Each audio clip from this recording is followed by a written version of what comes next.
Morning, Tim. Hey there, Fred. How are you today? Good. How you doing? It's Not too Friday, bad. thank goodness. What are you thinking here? Um, there's a lot of things going on, and it's all under the surface. It's not anything that you could put your hands on. There's so much back channel stuff going on. I mean, we spoke earlier in the week about Gates and Switch, and here we go. It looks like that's part of it. Yeah, You know? yeah. Gates is gone. Pam Bondi, she's a good choice. Yep. She knows what she's doing. I mean, she won't rip it up like Gates would, but I think she'll do it in a more Right. organized fashion.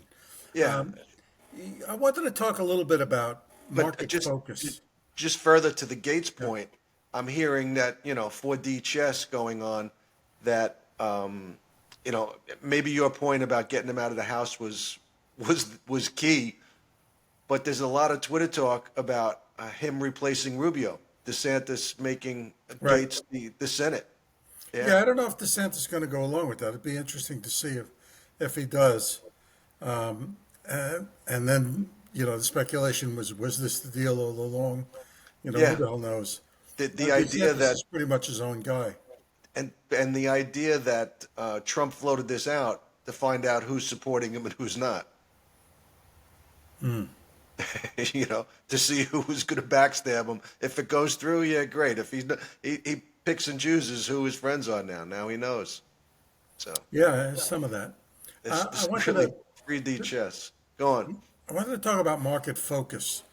You know, I mean, somebody who's traded knows this.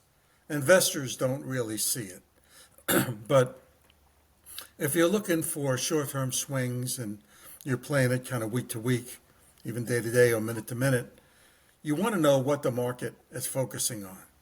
And these markets have focused on the Fed for so long, and the Fed is now relegated into the Fed has become irrelevant almost. Hmm. To some extent, the Fed made itself irrelevant when it pushed rates down, short rates down, and long rates backed up, 10-year backed up. But Fed dropped rates 50 and then another 25, and the 10-year backed up 50 and another 25, or thereabouts. So, uh, to some extent, the market has looked at the Fed and said, "You're not part of this anymore. Yeah, they're You're not behind the really, curve completely. you're Yeah, not driving the curve yeah. in any way." I heard an argument yesterday that said that the Fed tries to target rates and bring them to the 2 year, that they see the 2 year as their benchmark. And this was a pretty senior guy who said it at one of the major places. And I thought about that, and he says, well, the Fed's successful. It's brought the funds rate into line with the 2 year. And you and I look at this totally different. We look at the back end and say, well, the Fed's pushed the low end down and the back end's backed up in its face. But in either way, the Fed is not a topic of conversation anymore. Certainly since the Trump rally, it's all about what's Trump going to do, and it becomes a function of timing. You know, I mean, we got into what happens with layoffs if Musk and Ramaswamy get hold, and you got the severance packages, and immediately people are going to start stopping buying houses and putting their houses up for sale. The real estate market would get hit pretty quick. Yeah, I think we're going to have a slowdown if that does occur. If they do Right. get carte blanche to do what they want. But something that is under the surface, as you say, is what Russia's doing. I mean, Russia has responded in a big way to what somebody did. That's the other question. Who did it? You know, we had. I think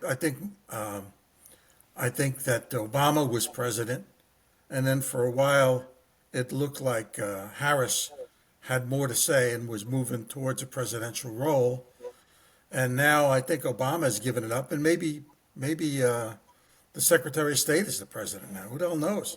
We really don't know who's calling the shots, but clearly Biden has less and less to say about it. So who made this move with the new The long range weapons missiles. were Yeah. given to Ukraine? Then we said Russia launched an ICBM, and it turns out it's not an ICBM. It's not intercontinental. It's intermediate. And I've been reading about it today, and somebody said that Russia has targeted our base in Poland. I don't know where that came from or what. I just heard somebody blurb it out. Yeah. I wonder if that's going to become the focus. I watched the Tucker Glenn Greenwald podcast last night, and one of the things that Tucker went back to, and they both agreed, is we're relying on the restraint of Putin right now. That's what the world is relying on. The fact that we're not only the U.S. has given weapons to another country, fine, but now they need U.S. troops to execute those weapons. So it's a step Yeah. in the escalation. Yeah. And Putin said that you need U.S. satellites to target the weapons, and he said something like, "We're under attack from a NATO ally." They better start paying attention to Putin. I think gold found a bid immediately, Hmm. and markets responded to that. Do you run into the dollar? Do you buy defense stocks? Defense stocks are a two-edged sword too now, because Musk is going to take a meat axe to some of the big contracts and Yeah. say, well, ten we're not thousand going to dollar tolerate your hammers and cost stuff like that. overruns. Yeah. Defense stocks have these cost overruns built into it, this kind of business as usual profit stream going forward. And that could be under attack too. Then on the other hand, do we bolster defense with Putin's action? So this is really a crazy time. And the only thing you could say is, yeah, I like the drillers and I like volatility. I think Where is VIX now? it was up the other day. I saw it. I'm going to say 19. I don't know though. Okay. I don't know where VIX is really, but it found a bid, and I don't think it's coming down, Hmm. not in the foreseeable future. So And I did you put see? my calls. And, Yeah, buy straddles, buy strangles, yeah, um, and I guess you could do that with the defense stocks. You know, do calendar spreads with defense stocks, yeah, buy front month calls and sell back month puts. yeah, and I guess within that, you'd like drone manufacturers because that seems to where the money's going to go. Right. You know, I don't see big ships being built. You know, those these aircraft carriers have become targets, floating targets, I think. And every time we run a scenario, I've been reading up on some of the scenarios we're running. It doesn't look good. We lose a few times, so Trump is going to focus on that, I think. Yeah, the world has become a drones Yeah. But a look, drone war. focus. Look, where would you say focus is right now? What is the market focusing on right now? I think the market is focusing on the administration, the new cabinet, and and your point is right about the Fed. What's the Fed going to do next? That's taken a little bit of a backward step, but I think what is the new cabinet going to do? Where are they going to be at? Is Trump going to be able to get this, push this through? This team. That's the U.S. perspective. You And know. we haven't seen the resistance show up yet, but they're gonna. You're starting to see it in the states. A couple of mayors are taking big stands. The governors have been quiet about sanctuary states, with a few exceptions, but they're lining up to be a resistance. And the market's saying Trump is going to steamroll his agenda through. I'm not so sure that that's going to be the case. Well, he's gotten a mandate. He's got the House, he's got the Senate. I think another Alaskan congressman, Republican, that election was just settled this morning. So that's another Republican. Yeah, and adding to do that, Gates is out of the picture now. He's not the thorn in the side that he was for the To speaker. Johnson. Yeah. And what Marjorie Taylor Greene, putting her on one of the Subcommittees, subcommittees. subcommittee to oversee Doge. So that should, yeah, so that should keep her happy and away from the Right. speaker. But he doesn't have any kind of a majority. They say we Huge got a majority. minute, No, but no. he still needs Democrats to do stuff because they'll pick off a Republican here and there. Yeah. So he's still in the same position he was, maybe a little better. It was an interesting thing in that podcast talking about Johnson and the FISA warrants and what his feelings were 2 months before he became speaker. Did you see that part? I don't recall it. No. Uh, he was on Glenn Greenwald's show podcast, and this was 2 months before he became speaker, and Greenwald had him on because he was speaking about the FISA warrants and the intelligence agencies have gone way out of control, and we have to rein them in. And then he becomes speaker, and Greenwald is telling the story, saying, Right. I did he's see. like, oh, this is this is a layup. He's not going to push this through, and all of a sudden he does. You know, Yeah, they brought me in and showed me a lot of stuff I wasn't privy to. that's right. That's right. Yeah, so I don't now know. I've turned around. That's right. You know, I think maybe I'm naive, but he looks to me like a legitimate guy trying to do a job. And it's not an easy job. And You have to McCarthy got blown compromise. away before him. Yeah, you have to compromise, and certain parts of the government doesn't see that. Yeah, You know, yeah. that you need to compromise on things. You got to pick your battles. You know, so hopefully that does get worked out. But your question is, what do you buy? I think the idea of buying short-term calls in defense stocks and longer-term puts to offset it makes sense.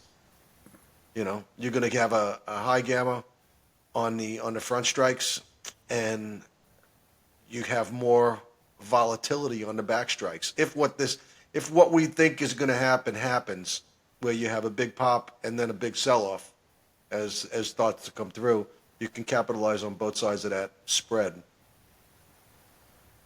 So buy near term calls, sort of 2025 deltas like that, and And then buy sell. long term or Yeah. write long term puts. No, you could buy them. You could actually sell long-term calls, but I think you buy longer-term puts. So it's a straddle. You buying calls and buying But puts. a calendar spread, right? Yeah.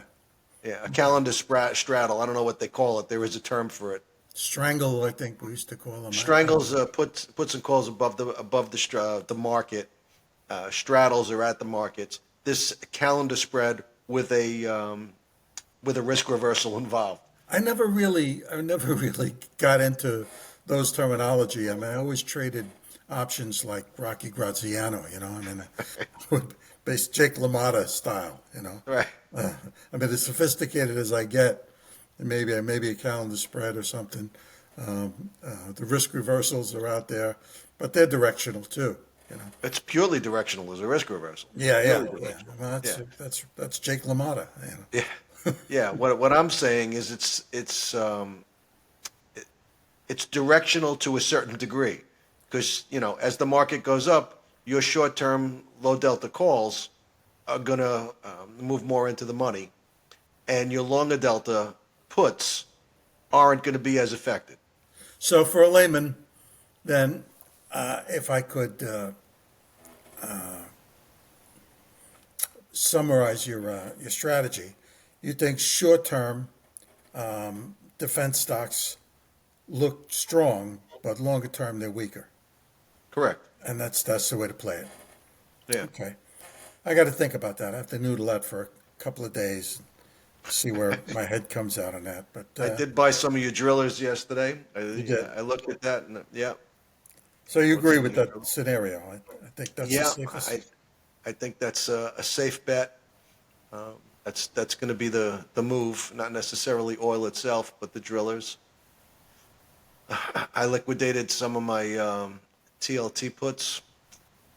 Yeah. Got out of that. It's been a pretty good trade. Yeah, I think there's a couple of things that are that may bring focus back to the Fed or the Treasury. You got both the Fed chairman and the FBI guy Ray saying, "No, I'm not going to resign. I don't care what he says. I'm not going to resign." Powell is going to stay in there. He doesn't want to resign. I've heard nothing from Yellen. She's out the door, I guess, but she's Of become, course. Yeah. He's, she's he's going to name his own treasury secretary. yeah, And I think he has named his treasury secretary, right? yeah. Lutnick was an interesting choice for Commerce. Commerce Secretary. I thought that was a good move. It's a good place for Yeah. him. Yeah. And I like Rubio as Secretary of State. So I mean, this cabinet's shaping up. It's pretty good. His first fight is going to be whether or not he's going to need interim interim appointments. I mean, you think the Democrats will fight him, or you think they'll acknowledge the mandate and acquiesce? I think on certain certain people, they're gonna raise their hand and just show the public that they're fighting it. But I think he's gonna get past everything he wants to get past now. I think Gates was, all right, we're gonna pull that back, but I want everything else. And there's gonna be some Democrats who are gonna raise their hand and yell and scream, and then quietly walk to the corner, and they did their show for the cameras. Yeah, yeah. Schumer becomes minority leader, and he's still he's he's really a damaging guy. Schumer, I mean, he threatened the Supreme Court at one point, you know. And then he said last week, we all have to get together and we have to work, and bipartisan spirit is what brought this country. Yeah, right, It's right. like, when I don't have the power, I want everybody to be We still got friends. 60 days to live with this lame duck, and the volatility is I mean, the risk is incredible here in these Yeah, next 60 days. Nobody can figure out who the hell's in charge. it is a scary time, Yeah. that how he can authorize giving these weapons, Biden can authorize giving these weapons to Ukraine is beyond me. Yeah, there's a school of thought that says they should have done it 2 years ago. I don't know. Yeah, I don't know either. When he first did it, I thought Trump did this because he wants negotiating leverage, and he could say, "All right, I'll pull that back if you give me this, if you give me that." I read that. I know that after he met with, wow, these names are Zelensky. After he met with Zelensky, Zelensky got softer. I thought I saw a headline that said that Zelensky acknowledges that he can't get Crimea back, and he can't get Oh, the Donbass. You know, he's pretty much given up. He's recognized that he just doesn't have the ability to seize them. And NATO's position, they released this story about Germany activating 800,000 troops, or activating reservists, I think. This market's not paying any attention to this at all, I know. with the exception of gold finding a bid. The market's just ignoring this completely. You And talk about Zelensky, and I saw something on X, and I don't know if it's a parody account or if it's a true account. But Trump said Zelensky's got to wear a suit if he wants to come and meet me. He can't come in the camo. He can't come in fatigues. yeah, along with Fetterman, I guess too. They go to the same tailor, I think. He's got to wear a suit if he wants to come and see me. This Fetterman guy is an interesting guy. He is. Yeah, He he's is. he's like He's every he's a man. believer, but he's not a zealot. He's a realist. Yep. And I didn't think he was going to be able to mentally come back uh, when I saw him, but he surprised me. I mean, he's resilient, Hmm. physically resilient. He's Yeah, about he's been 11 through a foot lot. tall too. He's a big guy, right? Yeah. Yeah. Reminds me of Posick. He said he's got no butt. He said that's why I wear sweatpants. Oh, he said that? He doesn't Yeah. have an ass. Is that- Yeah. Pelsick had no ass. Yeah. He had no ass. His pants would always fall down. That was Yeah. it was an endearing part of Pelsick personality. That, Oh boy. that, and scratching his belly with his belly comb. Combing his belly hair Combing, with his comb. Yeah, combing that his was belly. that was a nice, attractive look too. Yeah, yeah. There was some characters. We had some characters there. Yeah. He was he was really funny in so many ways. I miss him. Yeah, two of my best friends. Yeah. So All right. the foreign exchange market, you're still negative on the dollar. You got a lot of I people am. on that side of the room with you. Yeah. I just see so much investment coming in. To me, the really big moves, those big long-term moves, have been capital flow moves.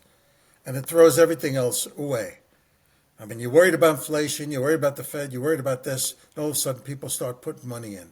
You know, I guess it was, what was it, around 19, I'm going to say 84, 85, 83, around 83. Um, we the budget was horrible. We were spending a lot of money. We didn't know how we were going to finance the debt. And then all of a sudden, they said, you know what, we'll rely on foreigners financing the debt. Volcker raised interest rates, had raised interest rates to the point where we had positive yields. You actually had a return on your investment. You know, prior to that, inflation ate away any US dollar investment. And all of a sudden, we had real rates because our rates eclipsed the rate of inflation. And foreign investors flew into the dollar and flew into our bond markets and flew into our equity markets. And we had this long-term Reagan rally that lasted for decades. And you could see a Trump rally moving the same way. I mean, I could see U.S. corporations coming onshore now, saying, Excuse me. "You're right there. Do a little Yeah. cough. Just You a want little to go something get in a my cough throat. drop or something?" I'm good. I could see U.S. corporations saying, you moved out of focus, Freddie. Yeah. I don't know what happened. You probably coughed on your camera. I don't think so. You can see U.S. corporations coming back onshore because we got, number one, we got a favorable investment environment. Number two, and I think this is the bigger point. Trump would rather fight a trade war than a kinetic war. And Yeah. he sees access to the U.S. consumer as a weapon. You want to come in and sell into our markets? It's the biggest market in the world. We go into debt to buy goods. You know, if you're a favorite nation, you bypass all these problems. Our markets are freer than your markets. No matter what you do to us, we still let you sell to our consumers. Everybody wants into that market. If you and I moved into an island tomorrow, which I may be up for, and we'd figure out what we can build to sell to the Americans, and U.S. corporations now are going to start moving back. Foreign corporations, automakers, everybody else are moving in. So I can see capital inflows for the next certainly 4 years because Trump is going to favor that. Well, my thought is, I don't disagree with any of that. But when you talk about the early 80s, first we had the big, I don't know if recession was the right word, but we had some serious times in the early 80s Yeah, prior but that was a to, function of Volcker raising rates to eclipse the rate of inflation. yeah, That was we over had, by 83. right. But what I'm saying is, if, we've talked about it for the last 30 years, that we have to take some pain before we fix this budget. You can't kick the can down the road anymore. Right. And to me, that's what he's talking about doing it. So we're going to take some pain. And when those numbers start to show up, if what we're talking about, and I mentioned this the other day, if the government's responsible for the 30% of the last employment numbers, and they stop hiring, and in fact they start laying people off, what happens to the unemployment numbers? What happens to, you know, the overall economic numbers? I think it gets weak, and you're right. At some point, it's going to be offset by foreigners coming in, foreign capital coming in. But I think we have to go through some tough times first. Well, what you just described is what happened in Argentina last year. And it hasn't hurt Argentina a bit in terms of capital inflows and their markets. Their markets rallied, their bond markets rallied, their stock markets rallied. Um, Crucial industries are rising, their financial industry looks better, and it was immediate. But they were at such a low point. You know, where have they gone in the last several years? We haven't still reached a low point. I don't know. I may be No, wrong. no, okay, from the standpoint of GDP, that's probably true. If you're looking at GDP, no argument. But if you're looking at capital inflows and capital investment, there, I think the slower GDP and lower price prices are an attraction. You create a better investment climate. Money's flying here. And the difference is, even though money moved close to the speed of light in the 80s, it moves even faster now. There's so many more vehicles available for investment. All you do is call up an ETF and move $25 million and you're in, and you're apportioned to all of the major industries inside that sector.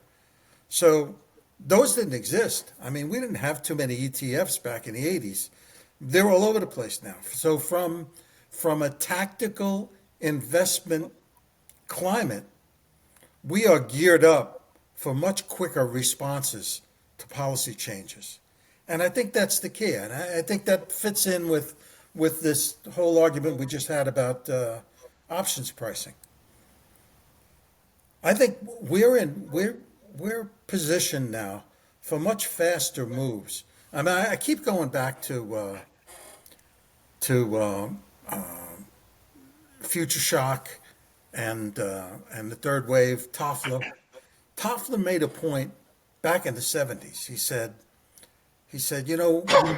we ran, for years we couldn't move faster than 20 miles an hour until human beings got on horseback and we could get to 20. And then all of a sudden, we had a steam engine and we moved at 100, 150 miles an hour. And now we got satellites moving at 30, 40,000 miles, moving at much faster rates. He said, plot that on the page, and the line jumps off the page vertically. And he said, changes in society have much the same kind of graph. We change society, and that was his future shock, was his whole thesis. He said, as human beings, we're not prepared to absorb that kind of shock. We look at changes of 20, 30, 50-year periods, and all of a sudden we're seeing massive changes in 6 months. Well, I would argue that today we're seeing massive changes in less than a day. I mean, things are moving way faster than they were then.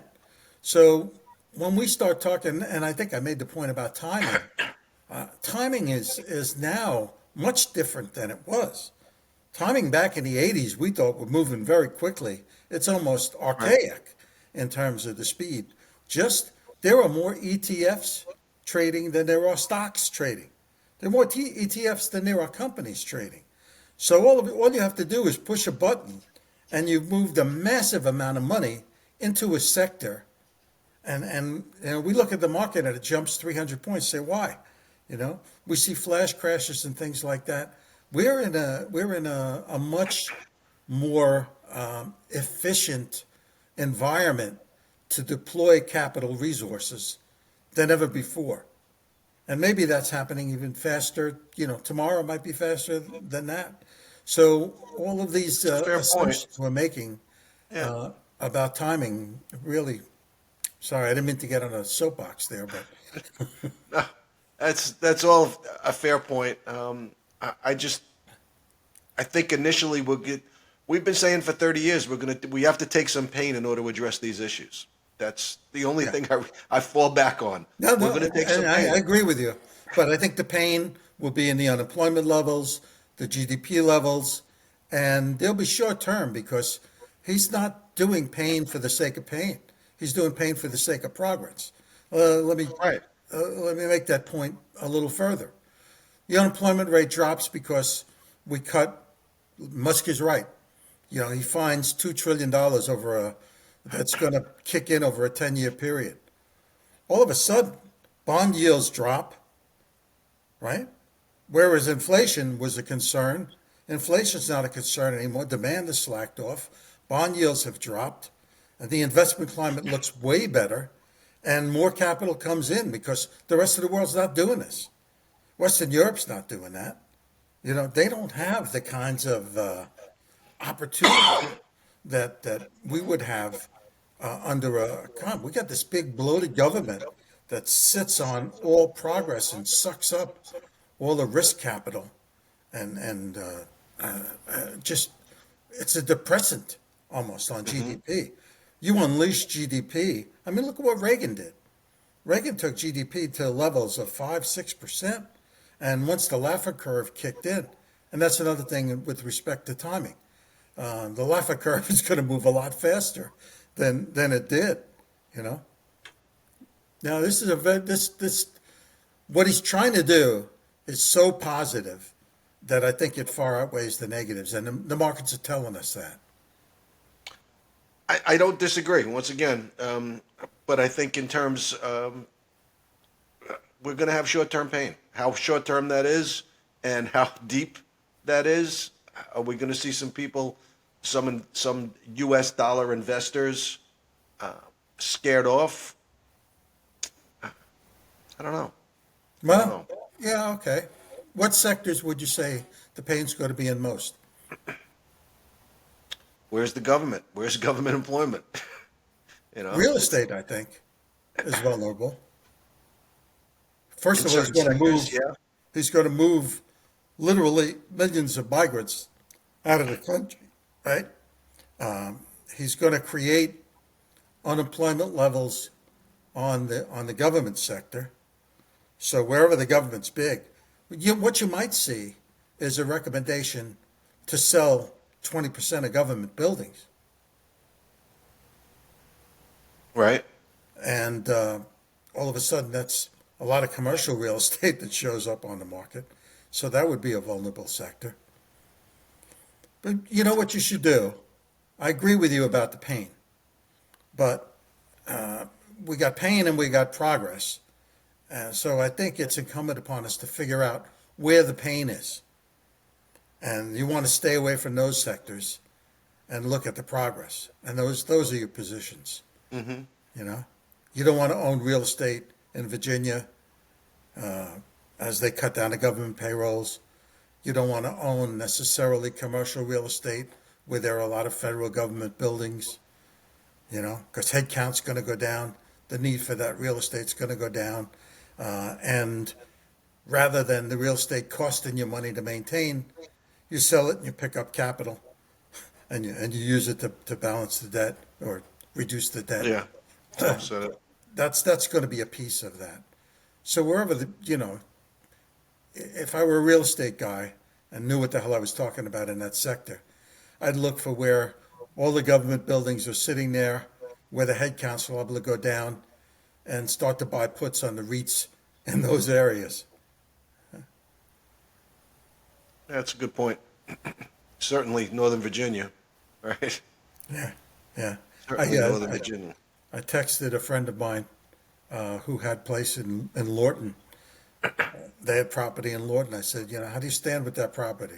She said, we got out of all of it. It's all gone. I said, okay, great. It's a smart move. You don't want to have that. All right, what else? Yeah, I Putin think is going to that's. come to the fore. I think Mhm. geopolitical moves are going to be big now. Don't forget, Russia's got oil. So as we drill, baby, drill, that reduces a Russian picture and reduces Iran. It's got the geopolitical implications if we can get oil prices down. We do have to replace the reserve, but that's kind of short term. All right. So there you are. All right. Well, good chat this morning. Thanks for your Okay. time. Yeah, you I'll have talk to you. a good weekend. Good weekend. You too. Talk to you during the week. Take a look at Yep. your camera. You're very blurry. I don't know why. I know. I got to figure it out. I'll Okay. work on it. See you soon.